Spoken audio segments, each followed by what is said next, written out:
কখনো এমন হয় নাই বাতিলের শক্তির সামনে অসহায় হয়ে বাতিলের শক্তিকে মেনে নিয়ে হকপন্থীরা নিজেদের অস্তিত্বকে হারিয়ে ফেলেছে, অথবা আল্লাহর জমিন থেকে আল্লাহর নাম পর্যন্ত মুছে গিয়েছে।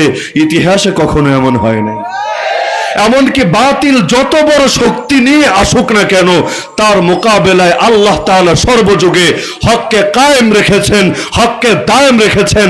বাহ্য দৃষ্টিতে যদিও হককে মনে হয়েছে দুর্বল, যদিও মনে হয়েছে মোমবাতির আলোর মতো শুধু ফু দিলেই নিভে যাবে, কিন্তু আসমান সাক্ষী, জমিন সাক্ষী, পৃথিবীর ইতিহাস সাক্ষী, চূড়ান্ত বিজয় কখনো বাতিল অর্জিত হয় নাই, বরং সর্বযুগে হকের বিজয় হয়েছে। বাতিল যখন ছিল ইবলিসের রূপে, হকও কিন্তু ছিল আদম আলাইহিস সালামের রূপে। এভাবে ইতিহাসের দিকে যদি একবার তাকাই, আমরা দেখতে পাবো বাতিল যখন আসে নমরুদের সূরতে, হকও আসে ইব্রাহিমের সূরতে। বাতিল যখন আসে ফেরাউনের সূরতে, হকও আসে নবী মূসার সূরতে। বাতিল যখন আসে জাদুঘরের সূরতে, হকও আসে নবী ঈসার সূরতে। বাতিল যখন আসে আবু জাহাল, আবু লাহাব, উতবা, শাইবা, উকবা, মুগীরার সূরতে, হকও চলে আসে মুহাম্মদুর রাসূলুল্লাহ সাল্লাল্লাহু আলাইহি ওয়াসাল্লামের সূরতে। বাতিল যখন আসে মুতাজিলা, খারিজির সূরতে, হকও চলে আসে তখন ইমাম আবু হানিফা, ইমাম আহমদ বিন হাম্বল রাহিমাহুমাল্লাহর সূরতে। বাতিল যখন আসে মুসাইলিমা কাজ্জাব, আসওয়াদ আনসির সূরতে, হকও তখন আসে আবু বকর সিদ্দিক রাদিয়াল্লাহু তাআলা আনহুর সূরতে। বাতিল যখন আসে ব্রিটিশের সূরতে, হকও তখন চলে আসে শাহ আব্দুল আজিজ মুহাদ্দিস দেহলভী, সৈয়দ আহমদ শহীদ বেরেলভী, শাহ ইসমাইল শহীদ, একইভাবে হুজ্জাতুল ইসলাম কাসেম নানুতবী, শাইখুল হিন্দ মাহমুদ হাসান দেওবন্দি, শাইখুল আরবি ওয়াল আজম হুসাইন আহমদ মাদানী, শাইখুল তাফসীর আহমদ আলী লাহোরীর সূরতে। বাতিল যখন আসে রাশিয়ার সূরতে, সোভিয়েত ইউনিয়নের সূরতে, হক তখন চলে আসে গুলবুদ্দিন হেকমতিয়ার, জালালউদ্দিন হক্কানি, ইউনুস খালেস, আহমদ শাহ মাসুদের সূরতে। বাতিল যখন আসে আমেরিকার সূরতে, ন্যাটোর সূরতে, পশ্চিমা বিশ্বের সূরতে, হকও তখন চলে আসে আমিরুল মুমিনিন খলিফাতুল্লাহ ফিল আরদ মোল্লা মুহাম্মদ ওমরের সূরতে।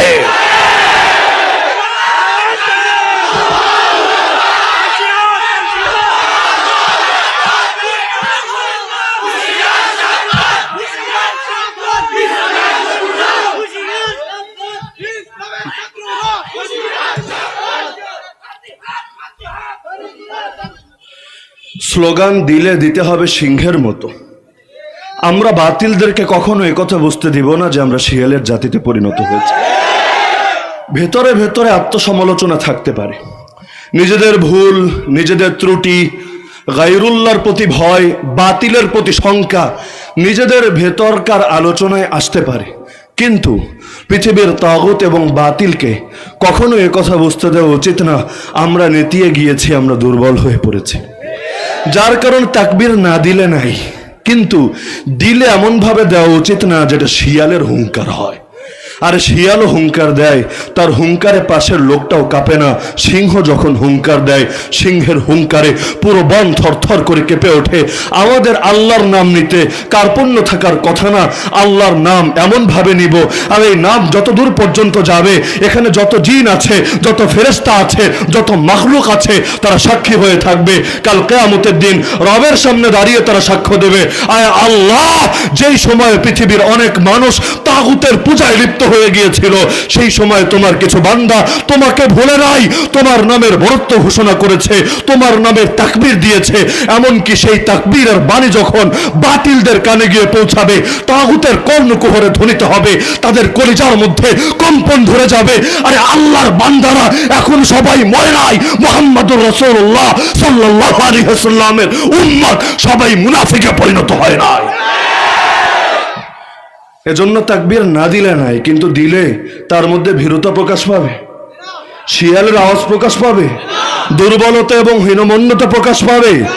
আমরা আমাদের কথায় কখনো পরাজিত মানসিকতা প্রকাশ করব না, কারণ আমরা বিজয়ী জাতি। কি জাতি আমরা? আরে কি জাতি? কারণ আমাদের পরিচয় হলো আমরা বীর নবীর বীর উম্মত, শক্তিশালী নবীর শক্তিশালী উম্মত। আরে আমরা মুজাহিদ নবীর মুজাহিদ উম্মত।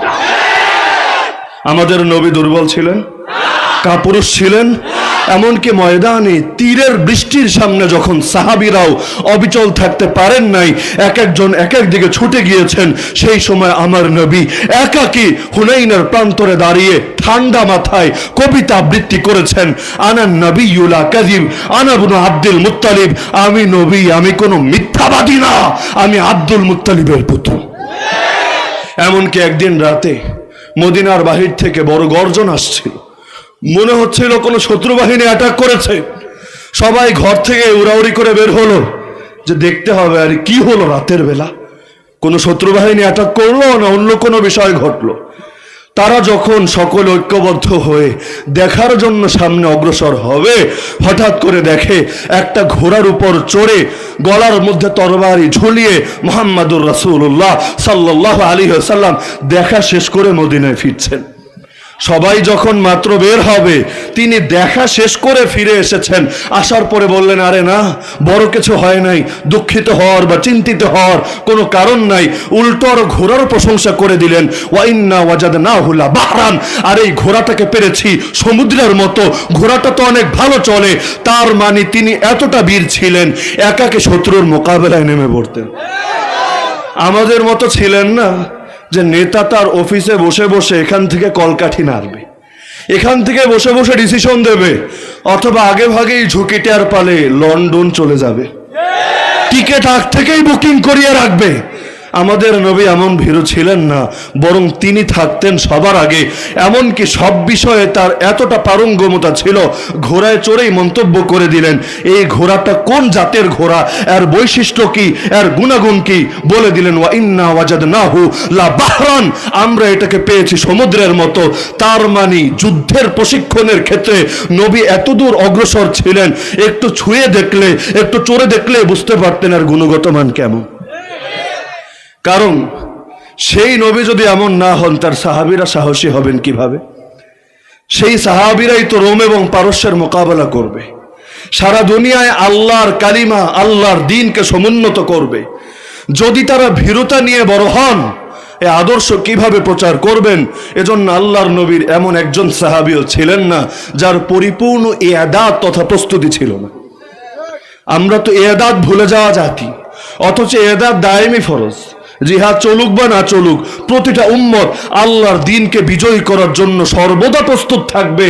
এটা তো সকলের উপর সর্বদা আমার আল্লাহ ফরজ করে দিয়েছেন, ওয়াইদু লাহুম মাস্তাতাতুম মিন কুওয়া ওয়া মির রিবাতিল খাইল তুরহিবুনা বিহি আদুওয়াল্লাহি ওয়া আদুওয়াকুম ওয়া আখারিনা মিন দুনিহিম লা তা'লামুনাহুম আল্লাহু ইয়ালামুহুম। আমার আল্লাহ বলেন, জালেমদের বিরুদ্ধে, কাফেরদের বিরুদ্ধে, মুশরিকদের বিরুদ্ধে তোমাদের যার যতটুকু সাধ্য আছে সেই অনুযায়ী সর্বদা প্রস্তুতি গ্রহণ করে রাখবা।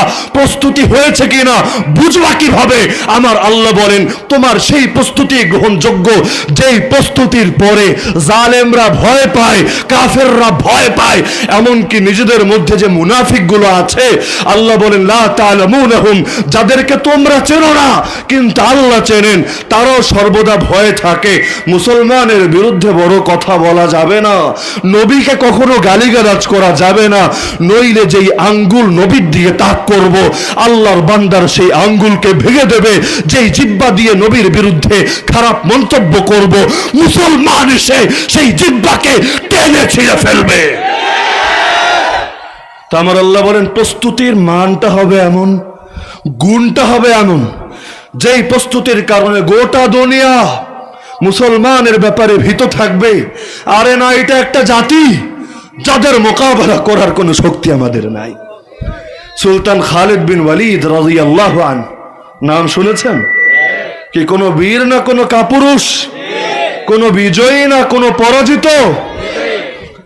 খালিদ বিন ওয়ালিদ রাদিয়াল্লাহু তাআলা আনহু চিঠি লিখে পাঠালেন রোমের বাদশার নিকট, আসলিম তাসলাম, হে রোমের বাদশাহ, ইসলাম গ্রহণ করো, নিরাপত্তা পেয়ে যাবা। তোমাদের সঙ্গে আমাদের কোনো শত্রুতা নাই। মুসলমান কারো জাত শত্রু না, মুসলমান কুফরের শত্রু, শিরকের শত্রু। তুমি যদি কুফরের প্রশ্রয়দাতা হও, তুমি যদি নিজের মধ্যে কুফরকে ধারণ করো, অটোমেটিক আমি তোমার শত্রু। অন্যথায় মৌলিকভাবে তোমার সঙ্গে আমার শত্রুতা থাকার কারণ নাই, কারণ তুমিও আদমের সন্তান, আমিও আদমের সন্তান। তুমিও যেই জিনিস দ্বারা তৈরি, আমিও সেই জিনিস দ্বারা তৈরি। তোমার গা কাটলে যেমন লাল রক্ত বের হবে, আমার গা কাটলেও লাল রক্ত বের হবে। তোমার প্রতি আমার কোনো বৈরিতা নাই, কিন্তু তুমি যদি আল্লাহর খেয়ে আল্লাহর পরে তার বিরুদ্ধে চলে যাও, নবীর বিরুদ্ধে অবস্থান নাও, যেহেতু আল্লাহরে ভালোবাসি, আল্লাহর পক্ষের লোক, আল্লাহর দুশ্মনকে তো বুকে জড়িয়ে নিতে পারে না। হয়তো আল্লাহর পক্ষে, নয়তো আল্লাহর বিপক্ষে, মাঝামাঝি তো হতে পারে না। কেউ যদি মাঝামাঝি সাজতে চায়, গোলালু হতে চায়, তাকে তো মুনাফিক বলা হয়। আসলে সে ভান করে সে আল্লাহর পক্ষে আছে, কিন্তু বাস্তবতা হলো সে কোনোদিন আল্লাহর পক্ষে নাই।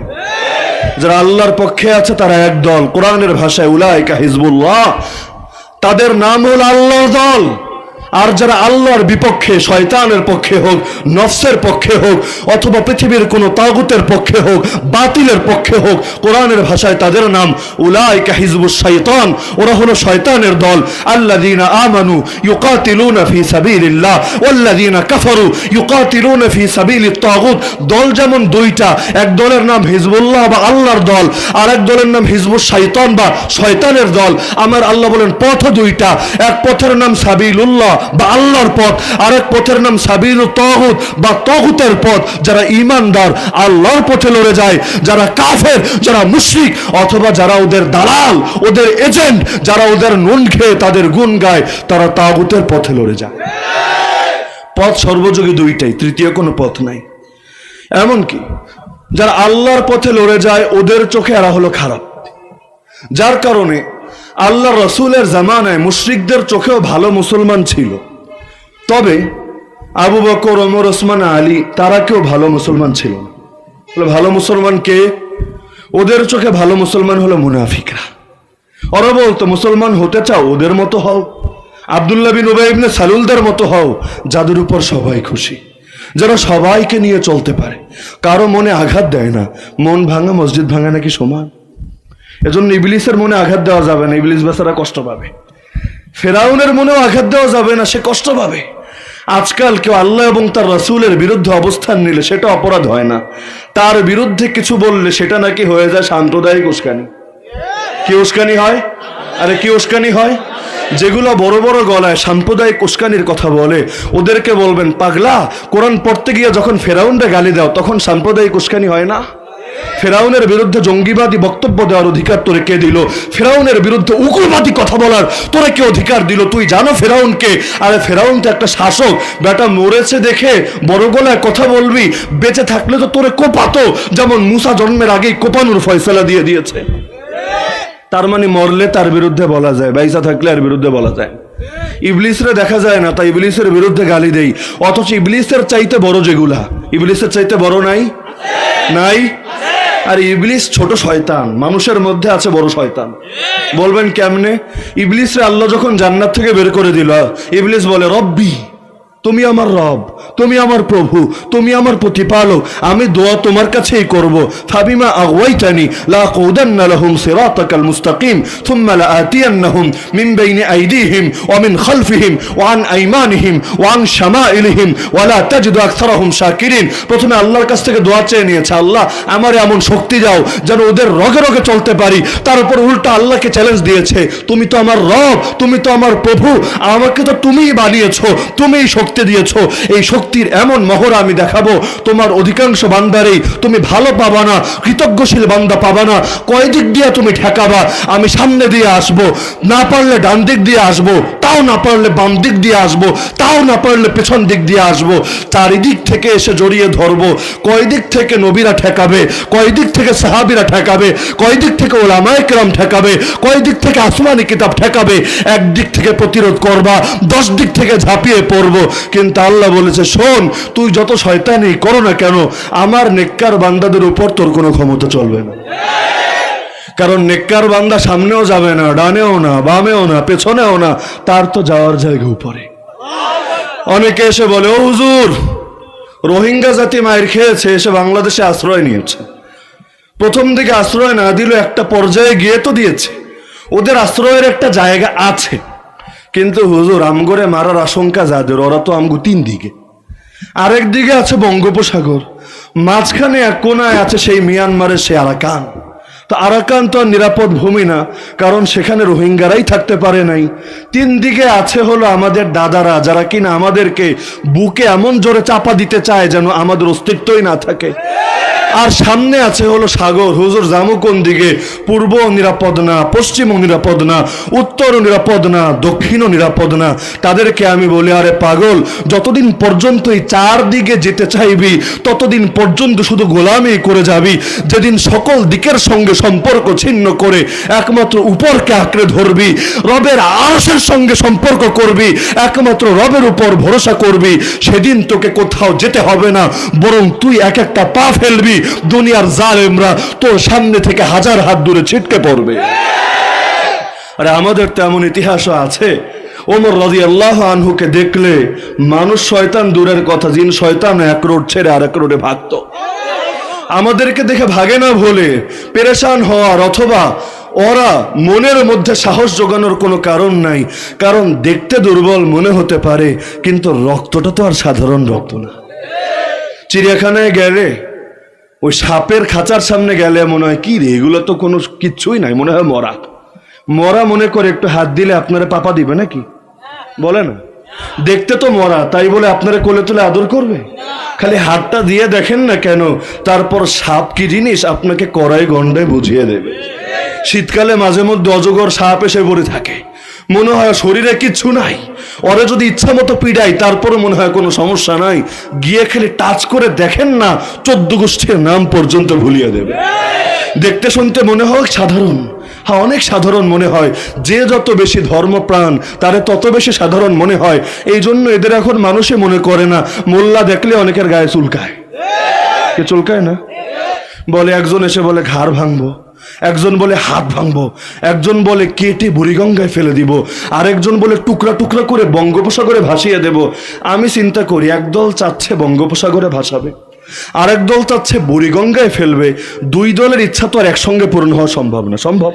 যদি বঙ্গোপসাগরে ফেলে তাহলে বুড়িগঙ্গাওয়ালারা মাহরুম হয়ে যাবে, যদি বুড়িগঙ্গায় ফেলে বঙ্গোপসাগরওয়ালারা কষ্ট পাবে, একসঙ্গে তো আর দুটো হবে না। পরে চিন্তা করি, আমগো হুজুরদের নিয়ে না জানি আবার 2 গ্রুপে ফাইট লাগে, যেমন নোয়াখালীতে লেগেছে। তা আমরা চাই না আমাদের কারণে কেউ ফাইট করুক, আমরা চাই না আমাদের কারণে নিজেরা মারপিট করে মরুক। আরে দুনিয়ার মধ্যে সবাইরে শায়েস্তা করার দায়িত্ব তো আল্লাহ দিয়েছেন আমাদেরকে। কুনতুম খায়রা উম্মাতিন উখরিজাত লিন-নাস, কোরআন বলেছে তোমরা হচ্ছ শ্রেষ্ঠ জাতি। কেন শ্রেষ্ঠ জানো? 1 নম্বর কারণ হলো তোমাদেরকে সৃষ্টি করা হয়েছে, তোমাদেরকে বের করা হয়েছে পৃথিবীর সকল মানুষের জন্য। তোমাদের কাজ সব মানুষকে নিয়ে ভাবা, যার ওষুধ লাগে তার ওষুধ দিবা, যার মলম লাগে তার মলম দিবা, যার ড্রপ লাগে তার ড্রপ দিবা, যার অপারেশন লাগে অপারেশন করে তার পচা অঙ্গটা কেটে ফেলবা। যার কারণে মুসলমান সবাই নিয়ে চিন্তা করি, যার দাওয়াত লাগে তাকে দাওয়াত দেই, যার তালিম লাগে তাকে তালিম দেই, যার তাজকির উপদেশ লাগে তাকে উপদেশ দেই, যার বিরুদ্ধে জিহাদ লাগে তার বিরুদ্ধে নিজেদের জান নিয়ে মাল নিয়ে যার যা আছে তা নিয়ে জিহাদে ঝাঁপিয়ে পড়ি। এমনকি আমার রব এই জিহাদকে প্রলম্বিত করেছেন দাজ্জাল ধ্বংস হওয়া পর্যন্ত। যখন দাজ্জাল ধ্বংস হয়ে যাবে আর জিহাদের প্রয়োজন হবে না, কারণ জিহাদ হয় অন্যায়ের বিরুদ্ধে, জিহাদ হয় শিরকের বিরুদ্ধে, জিহাদ হয় তাগুতি শক্তির বিরুদ্ধে। যখন এই দুনিয়া থেকে দাজ্জাল বিদায় নিবে, ঈসা আলাইহিস সালামকে দেখে সেই দাজ্জাল মোমের মতো গলতে থাকবে।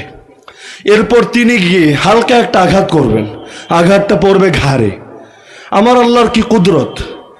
যতগুলো আল্লাহ স্পেশাল ফোর্স পাঠান, নবীদের ফোর্স হোক ফেরেশতাদের ফোর্স হোক, আমার আল্লাহ মারতে চাইলে এক পদ্ধতি শিখিয়ে দেন, আহত করতে চাইলে আরেক পদ্ধতি শিখিয়ে দেন। সূরাতুল আনফালের আয়াত, বদরের ময়দানে আমার আল্লাহ 1000 ফেরেশতা পাঠিয়েছিলেন 1000 কাফেররা সোজা করার জন্য, আরো 4000 রিজার্ভে রেখেছিলেন যে 1000-এ কাম না হলে 4000 আছে, এই 5000 মিলে তোদের পিড়িয়ে সোজা করবে। কিন্তু মাধ্যম আল্লাহ শিখিয়েছেন, দেখ আমি নিজে তোদেরকে কমান্ড দিয়ে দিচ্ছি, যেভাবে কমান্ড দিচ্ছে সেভাবে করবি, আর এটা ভাববি না তোদেরকে একা ছেড়ে দিয়েছি, জিহাদ তোরা একারা করছিস, আর জিহাদ আমি আল্লাহ তোদের সাথে করছি। ওয়াইদ ইউহি রাব্বুকা ইলাল মালাইকা আন্নী মাআকুম। এক নম্বর কথা, ভাবিস না তোদের নেতৃত্ব নাই, ভাবিস না তোদের নেতা পলাতক, আন্নী মাআকুম, আমি আল্লাহ প্রতিটা মুহূর্তে তোদের সাথে আছি। এখন তোদের কাজ হলো আমার কমান্ড ফলো করা। আমি দুটো কমান্ড দিয়ে দিচ্ছি তোদেরকে, যারে মারতে চাইবি তার উপর এক কমান্ড প্রয়োগ করবি, আর যারে বাঁচিয়ে আহত বানাতে চাইবি তার উপর আরেকটা কমান্ড অ্যাপ্লাই করবি। যারে মারতে চাও তার ব্যাপারে করণীয় ফাদরিবু ফাওকাল আনাক, তার গর্দানের উপর ধরে কোপ মারবি। আর যারা আহত করতে চাও তার ব্যাপারে নির্দেশ হলো ওয়াদরিবু মিনহুম কুল্লা বানান, প্রত্যেক জোড়ায় জোড়ায় পিটাবি। যার কারণে বদরের ময়দানে ফেরেশতাদের হাতে যে মুশরিকরা মাইর খেয়েছে, পরবর্তীতে এদের মধ্যে যারা ইসলাম গ্রহণ করেছে তারা সাক্ষ্য দিয়েছে, কিচ্ছু বুঝে ওঠার আগে দেখি আসমান থেকে হুজুররা আসতেছে। আসমান থেকে হুজুর বাহিনী এসে কিছু বুঝে ওঠার আগে যে এটারা মারতে চায় গলার উপর এক কোপ, কোনো কথা নাই, খালি কোপানি আর কোপানি। আর যেগুলোরা মারতে চায় না এমন পিটুনি দিছে জোড়ায় জোড়ায়, জোড়া বুঝেননি? জোড়া বুঝেন না? জোড়ায় জোড়ায় পিটুনি। এখন বাথরুমে যাইতে চাইলেও ব্যথা লাগে, এমনকি স্ত্রীর পাশে বিছানায় শুইতে চাইলেও শরীরটা কটমট করে ওঠে, বসতেও শান্তি নাই, দাঁড়াতেও শান্তি নাই, বাথরুমে গিয়ে হাগু করার মজাও নাই, সব মজা কেড়ে নিয়েছে। এমন মায়ের মেরেছে জন্মের পর মৃত্যুর আগে এমন মায়ের জীবনে খাই নাই। এমনকি ঈসা আলাইহিস সালাম যখন দুনিয়াতে আসবেন, দাজ্জালকে বিদায় করবেন, আস্তে একটা আঘাত করবেন, এখানে একটা ফোড়ার মতো হবে, সেটাই দাজ্জাল দুনিয়া থেকে বিদায় নেবে। নেওয়ার পর বাহিনী তো অনেক, দাজ্জালের বাহিনী কম না বেশি? কম না বেশি? বর্তমান যুগে পৃথিবীর অধিকাংশ মানুষকে দেখলে কি মনে হয়, এরা কি মাহদির সঙ্গী হবে না দাজ্জালের সঙ্গী? যারা এই নর্মাল হুজুর করে সইতে পারে না, যখন বড় হুজুররা আসমান থেকে আইব এদের সইতে পারবো নি? আমরা নর্মাল হুজুররা তো কত ছাড় দিয়ে রাখি ওদেরকে, এমন সময় ওদের মন মতো ধর্মটাও পরিবর্তন করা শুরু করে দেই, তারপর আমগরে মানতে পারে না, আমগরে দেখলে ওদের চুলকায়। যখন আল্লাহর খলিফা মাহদি আসবেন তখন ওরা তারা জঙ্গি কইব কি না? আরে বলবে না জঙ্গি? এমনকি বদরের যুদ্ধ এখন থেকে 1450 বছর আগে হয়েছে, এজন্য বেঁচেছে। এই যুগে হলো, যদি হতো তাহলে বলতো বদরের ময়দানে জঙ্গি অ্যাটাক হয়েছে, সেখানে 70 জন সেনাবাহিনী মৃত্যুবরণ করেছে জঙ্গিদের হাতে। তো এই জঙ্গি বাহিনীকে থামাতে হবে, বলতো না এই কথা? আরে বলে না, বলতো না? এক আবু জাহাল লোকান্তরে লক্ষ আবু জাহাল ঘরে ঘরে। এটা ভাবার কারণ নাই যে আবু জাহালের আসার পদ্ধতি বা মাধ্যম বন্ধ হয়ে গিয়েছে, বরং আসল শয়তান আসা তো বাকি রয়ে গিয়েছে। ফেরাউন যত বড় দুশ্মন, দাজ্জাল তো এর চাইতেও বড় দুশ্মন। এমনকি বলছিলাম আসল শয়তানটা তো গালি দেই, ওর চাইতে বড় শয়তান আমাদের মধ্যে আছে। শয়তান আল্লাহর রব মানে কি মানে? আরে কি মানে? কিন্তু অনেক মানুষ এমন নাই যারা আল্লাহর রব মানে না, নিজেদেরকে নাস্তিক বলে। আরে বলে নাস্তিক নাই? নাস্তিক নাই? যদি বলেন নাই, শাহবাগে গিয়ে ঘুরান দিয়ে আসলেই পেয়ে যাবেন। তাহলে নাস্তিক যারা, এরা কি ইবলিসের চাইতেও জঘন্য না? ইবলিস নাস্তিক, এই প্রমাণ কেউ দেখাতে পারবে না। নিঃসন্দেহে ইবলিস একজন আপদ মস্তক আস্তিক। ইবলিস হলো আস্তিক, শাহবাগে থাকে অনেক নাস্তিক, তার মানে শাহবাগীরা ইবলিসের চাইতেও জঘন্য। আবার শুধু নাস্তিকে গিয়ে শেষ না, অনেক মানুষ এমন আছে যারা নিজেদেরকে রব দাবি করে, যেমন ফেরাউন, যেমন নমরুদ, যেমন আসহাবুল উখদুদের সেই বাদশাহ। এছাড়াও বর্তমান পৃথিবীতে অনেকে ডাইরেক্ট না হলেও ইনডাইরেক্ট নিজেকে রব দাবি করতে চায়। তো ইবলিস তো আল্লাহর রব মানে, তারা নিজেদেরকে রব বলতে চায়, তার মানে ইবলিসের গুরু হলো এরা। তা আসল ইবলিসের উপর তো অনেকের ক্ষোভ, কয় ইবলিস তোরে পাইলে তোরে মাইরা ঠেঙ্গি ভেঙে দিতাম। কিন্তু ইবলিসের বাপ যে নিজেদের মধ্যে বসে আছে এটা জানে না। এ কারণে আমার আল্লাহ বলেন ওয়াকাতিলুহুম হাত্তা লা তাকুনা ফিতনা। আল্লাহ দ্রোহী যারা, রাসূল দ্রোহী যারা, ইসলামের দুশমন যারা, কোরআনের দুশমন যারা, তাদের বিরুদ্ধে জিহাদ চলবে, লড়াই চলবে। হাত্তা লা তাকুনা ফিতনা ওয়া ইয়াকুনা দ্বীনু কুল্লুহু লিল্লাহ। যতদিন এই জমিন থেকে সম্পূর্ণ ফিতনা নির্মূল না হবে এবং দ্বীন এক আল্লাহর জন্য কায়েম না হবে, যেদিন পর্যন্ত জমিনে একটা ফিতনা আছে সেদিন পর্যন্ত এই ফিতনার বিরুদ্ধে লড়াই চলবে। কারণ আল্লাহ আমাদেরকে এ কারণেই শ্রেষ্ঠত্ব দিয়েছেন, ডাক্তার হয়ে যদি রোগীর অঙ্গ পচে যাওয়ার পরও অপারেশন না করি, বাচ্চা পেট থেকে বের হচ্ছে না, আমি সিজার না করার কারণে সেই অবস্থায় যদি কোনো একটা দুর্ঘটনা ঘটে, তার ফ্যামিলি আমারে ছাড়বে? বলে না ছাড়বে? বলবে তোমার মতো ডাক্তারের কোনো দরকার নাই যে ওষুধ দিতে জানে কিন্তু অপারেশন করতে জানে না।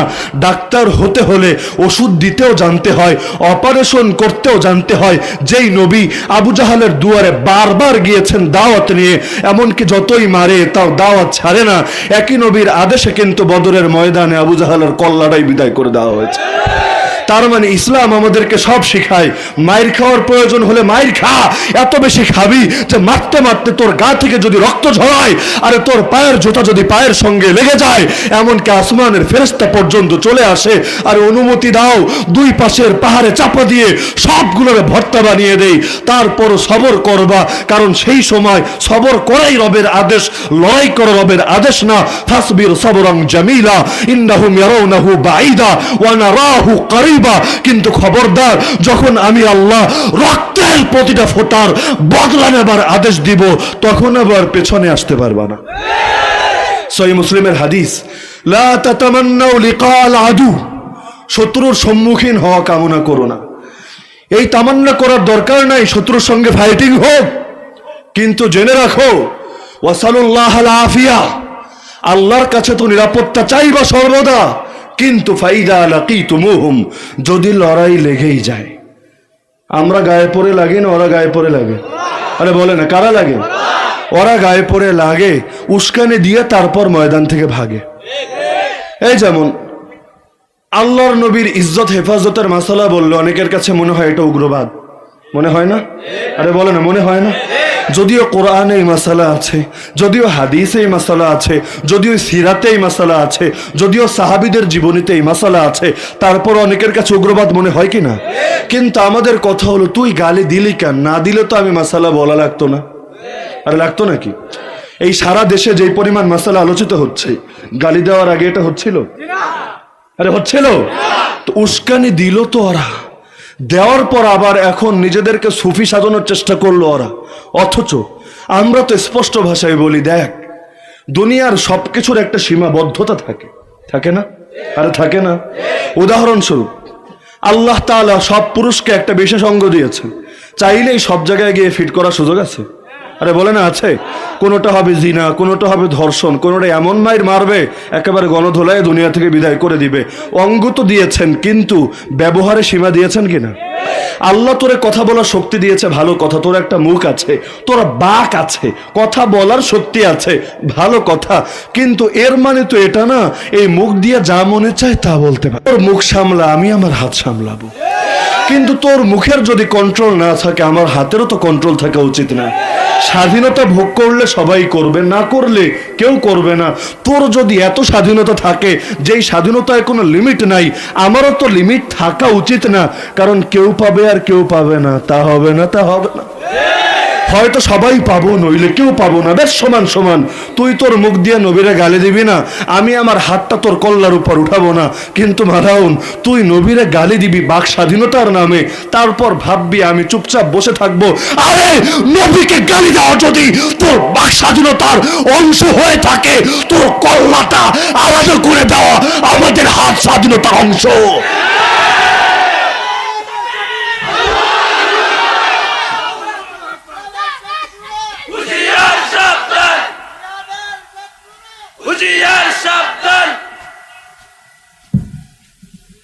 তো স্বাধীনতা পেলে সবাই পাবে, না পেলে কেউ পাবে না, এটাই তো কমন যুক্তি নাকি? আরে বলে না, নাকি স্বাধীন দেশের সব স্বাধীনতা খালি নাস্তিকদের জন্য? সব স্বাধীনতা শুধু শাতিমদের জন্য? শাতিমদের জন্য যদি 1 ঘন্টা স্বাধীনতা থাকে, আমাদের জন্য তো 2 ঘন্টা থাকা উচিত ছিল। কারণ এই জমিন আর বাড়িওয়ালা কেডা? বাড়িওয়ালা কেডা? বাড়িওয়ালা কে? বাড়িওয়ালা যদি আল্লাহ হন, তার মানে আল্লাহ বাংলাদেশের মালিক, আল্লাহ ভারতের মালিক, আল্লাহ চীনের মালিক, আল্লাহ তুরস্কের মালিক, আল্লাহ সৌদির মালিক, আল্লাহ আমেরিকার মালিক, নাকি আর কোনো মালিক আছে? রাম কি আল্লাহর শরিক? কৃষ্ণ কি আল্লাহর শরিক? যিশু কি আল্লাহর শরিক? হনুমান কি আল্লাহর শরিক? পবিত্র আত্মা বা হোলি স্পিরিট কি আল্লাহর শরিক? আমার আল্লাহর কোনো শরিক কেউ দেখাতে পারবে? যদি না পারে, গোটা জমিনের মালিক কে? আমরা তো হচ্ছে আল্লাহর বান্দা, আল্লাহর গোলাম। আরে গোলাম মনিবের ঘরে থাকে, এটাই দুনিয়ার নীতি। কারণ যদি ঘরেই না থাকে, ঘরের কাম করবে কিভাবে? এই ঘরের মালিক তো আল্লাহ। আল্লাহ আমাদেরকে থাকতে দিয়েছেন, শুধু থাকতেই দেন নাই, আমাদেরকে তার খলিফা, তার প্রতিনিধি ঘোষণা করেছেন। তার মানে আমাদের দায়িত্ব, আমাদের পরিচয়, আমাদের বৈশিষ্ট্য, আমাদের গোলামি হলো এই জমিনে থেকে আমরা তার প্রতিনিধিত্ব বাস্তবায়ন করব। কিন্তু যারা আল্লাহরই মানে না, তাদেরকে আল্লাহর বাড়িতে থাকার অধিকার দিল কে? তুই আমার ঘরে থাকবি, ভালো কথা, ভাড়া দেওয়া লাগবে। আমি যা বলবো তা করা লাগবে, যা থেকে না করব তা থেকে বিরত থাকতে হবে। নইলে মাসালা সহজ, ঘর ছাড়। আমার ঘরে থাকবি, আমার কথা না